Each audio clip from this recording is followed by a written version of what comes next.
I was lying naked on the bed. He'd finally finished. Even though my body was crying out for more, it was over. He'd gotten what he wanted, and I was once again painstakingly sexually unsatisfied. As he got up from the bed to take a shower, he didn't kiss me, he didn't look at me, he didn't touch me. I felt used, like I might as well have been a call girl.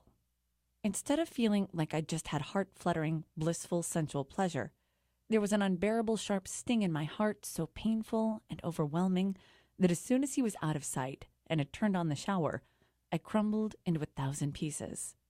And I did the only thing I knew to do when I was this hurt, this frustrated. I pulled the sheet up over my exposed bare body and started to cry. I wanted to hide and disappear from this dark, miserable pit I was in. I wanted to hide from him. As I lay there enveloped in my cocoon, my body shuddered uncontrollably.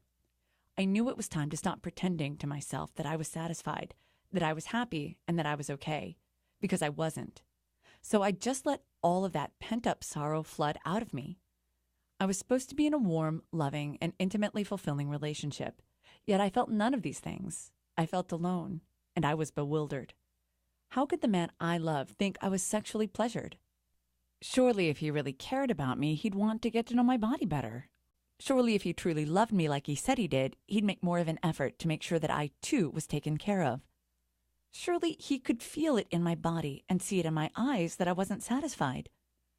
The vigorous and jackhammering sex he preferred was not only painful, it was the coldest and most removed and distant sex I'd ever had. A blow-up doll would have done the trick. But I'll give credit where credit is due. There have been many times when he did try to satisfy me, but nothing really worked. Whether it was in a different position, change of tempo, holiday sex, weekend sex, morning, noon, or night, with or without music or candles, it was all hopeless. Instead of getting closer, we'd both end up more frustrated, particularly me.